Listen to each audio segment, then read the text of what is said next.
రాజు రేణిగుంట విమానాశ్రయానికి చేరుకున్నారు CM Chandrababu. Next ఎప్పుడు ఆయన క్షతగాత్రుల్ని పరామర్శించబోతున్నారు? టీటీడీ పరిపాలనా భవనంలో సమీక్ష ఎప్పుడు నిర్వహించబోతున్నారు? ముఖ్యమంత్రి ఇప్పటికే రేణిగుంట విమానాశ్రయం చేరుకున్నారు. విమానాశ్రయం నుంచి నేరుగా ఆయన నేను రాత్రి ఎక్కడైతే ఘటన జరిగిందో బైరాగపట్నంలోని పద్మావతి పార్క్ దగ్గర, అంటే ఎక్కడైతే తొక్కిసలాట జరిగిందో ఆ ప్రాంతానికి వెళ్లి అసలు ఘటన ఎట్లా జరిగింది అనే దానిపై ఆరా తీసే అవకాశం ఉంది. ఆ తర్వాత నేరుగా స్విమ్స్ ఆసుపత్రికి వస్తారు. స్విమ్స్ లో క్షతగాత్రుల్ని పరామర్శిస్తారు. ఆ తర్వాత ఘటనపై ఆరా తీస్తారు. అధికారులతో ముందుగా ఇక్కడ మంత్రులు ఉన్నారు కాబట్టి మంత్రులతో ప్రాథమికంగా ఒక సమాచారాన్ని తీసుకున్న తర్వాతనే అధికారులతో సమీక్ష అయితే ఉంటుంది. ఇది టీటీడీ పరిపాలనా భవనంలో ఉండబోతుంది. మరి కాసేపట్లో, అంటే దాదాపుగా 2.5 గంటల సమయంలో ఆయన ఇక్కడికి చేరుకునే అవకాశం ఉంటుంది. ఆ తర్వాత 3 గంటలకు సమీక్షా సమావేశం నిర్వహిస్తారు. ఆ తర్వాత మీడియాను కూడా అడ్రస్ చేయబోతారు. అసలు ఈ ఘటనకు సంబంధించినటువంటి పూర్తి సమాచారం తీసుకున్న తర్వాతనే అధికార యంత్రాంగంతో మాట్లాడే అవకాశం ఉన్నట్టుగా స్పష్టమవుతుంది. ఇందుకు సంబంధించి ఏర్పాట్లలో కూడా అధికార యంత్రాంగం ఉంది. ఇప్పటికే మంత్రులు ముఖ్యమంత్రి ఘటనా స్థలానికి వస్తున్నారు అనేది లాస్ట్ మినిట్ లో ఖరారైనటువంటి ప్రోగ్రాము. ఇప్పటికే మినిట్ టు మినిట్ ఏం జరిగింది నిన్న రాత్రి నుంచి దానిపై మంత్రులు ఒక నివేదిక తయారు చేశారు. ఈ మంత్రుల బృందం ఇచ్చే నివేదిక ఆధారంగా అధికారులతో కూడా ఆయన సమీక్ష నిర్వహించబోతున్నాడు. కాబట్టి ఖచ్చితంగా ఇప్పటి వరకు జరిగినటువంటి ప్రతి సమాచారాన్ని మంత్రులు, అంటే ఆనం రామనారాయణతో పాటు సత్యకుమార్ ఇక్కడే ఉన్నాడు, అనగాని సత్యప్రసాద్, నిమ్మల రామానాయుడు, మరోవైపు పార్థసారథి, హోమ్ మినిస్టర్ అనిత, అంటే మొత్తం అధికారులు, ఏ శాఖకు సంబంధించిన అధికారులు ఆయా సంబంధిత అధికారులతో మాట్లాడే ప్రయత్నం చేశారు. అయితే కలెక్టర్ తో పాటు ఎస్పీతోనే ఎక్కువ సమాచారాన్ని తీసుకున్నారు. అయితే రాత్రి జరిగిన ఘటనలో పోలీసుల వైఫల్యం ఉన్నట్టుగా స్పష్టమవుతుంది. కాబట్టి పోలీసు బందోబస్తు ఎందుకు ఏర్పాటు చేయలేకపోయారు, ముందస్తుగా ఎందుకు చర్యలు తీసుకోలేకపోయారు అన్న దానిపై మంత్రులు అడిగిన ప్రశ్నలకు కలెక్టర్ గానీ ఎస్పీ గానీ సరైనటువంటి సమాధానం చెప్పలేకపోయినట్టుగా తెలుస్తుంది. అయితే వాళ్ళు తప్పులు సమాచారం, ఎందుకంటే రేపు వైకుంఠ ఏకాదశి, భారీ సంఖ్యలో భక్తులు రావాలి. వాళ్ళు రావాలి అంటే ఫస్ట్ ప్రభుత్వ అధికారుల నుంచి భరోసా కావాలి. అలాంటి భరోసా ఏదైనా ఇవ్వబోతున్నారా ఇప్పుడు సీఎం చంద్రబాబు? ఎందుకంటే నిత్యం లక్షలాది మంది తిరుపతికి వస్తుంటారు, దర్శనాలు చేసుకుంటారు. కానీ ఇలాంటి దుర్ఘటన ఎప్పుడూ కూడా జరగలేదు, ఇంతమంది మృతి చెందలేదు. మరి ఈ నేపథ్యంలో ప్రభుత్వం ఎలాంటి సీరియస్ యాక్షన్ ప్లాన్ రెడీ చేసింది?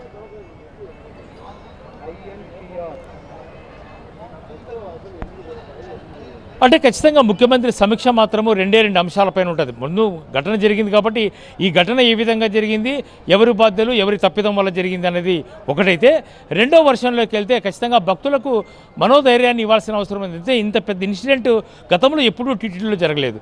అంటే లక్షల మంది రోజు దర్శనం చేసుకున్న సమయంలో కూడా ఇలాంటి ఇన్సిడెంట్ జరగకపోతే తిరుపతిలో ఈరోజు జరిగినటువంటి తొక్కిసలాటకు సంబంధించిన ఘటన ఎందుకు జరిగింది అన్నది సపరేట్గా పెడితే, వైకుంఠ ఏకాదశికి 10 రోజుల పాటు వైకుంఠ ద్వారా దర్శనం చేసుకునేందుకు 7 లక్షల మందికి టోకన్లు జారీ చేయబోతుంది టీటీడీ. ఇప్పటికే 3 రోజులకు సంబంధించి 1,20,000 టికెట్లను జారీ చేసింది. అంటే 10, 11, 12 ఈ 3 రోజులకు సంబంధించి దర్శనం చేసుకునే భక్తులకు ఇప్పటికే టోకన్లు జారీ చేసింది. కాబట్టి వీళ్ళకి భరోసా, ధైర్యం ఇచ్చి శ్రీవారి దర్శనం చేసుకునేందుకు టీటీడీ ఏం చర్యలు చేపట్టాల్సిన అవసరం ఉంది, వాళ్ళకి ఏ రకంగా స్వామివారి దర్శనం కల్పించాలి, దీనిపైన ఏ రకంగా అధికారులకు దిశానిర్దేశం చేయాల్సిన అవసరం ఉంది అని దానిపై ముఖ్యమంత్రి ఫోకస్ చేసే అవకాశం ఉంది.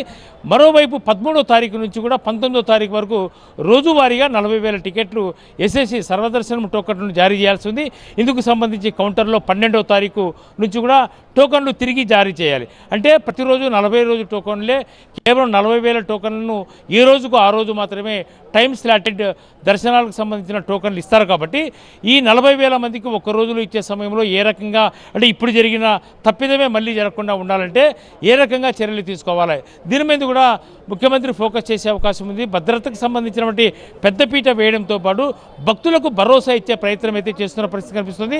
అయితే ఇప్పటికే భక్తులకు సంబంధించినటువంటి ఒక అనుమానం ఉంది. ఎందుకంటే ఇంతమంది ఒక్కసారిగా 6 మంది చనిపోయారు, చాలామంది తొక్కిసలాటకు గురయ్యారంటే దేశవ్యాప్తంగా హిందువులు లేదా భక్తులు సంబంధించిన సెంటిమెంటు, ఒక వాళ్ళ మనోధైర్యం దెబ్బతినింది. కాబట్టి ఖచ్చితంగా వాళ్ళకి భరోసా ఇచ్చే విధంగా తిరుమల శ్రీవారి దర్శనానికి వస్తే ఏ రకమైన ఇబ్బంది లేకుండా సులభతరంగా సురక్షితంగా దర్శనం చేసుకునేందుకు వీలుంటుంది అనే ఒక భరోసాని ఇవ్వాల్సిన అవసరం ఉంటుంది. కాబట్టి టీటీడీ ఆ రకంగా ఏ రకంగా స్టెప్స్ తీసుకోవాలనే దానిపై ముఖ్యమంత్రి దిశానిర్దేశం చేసే అవకాశం ఉంటుంది.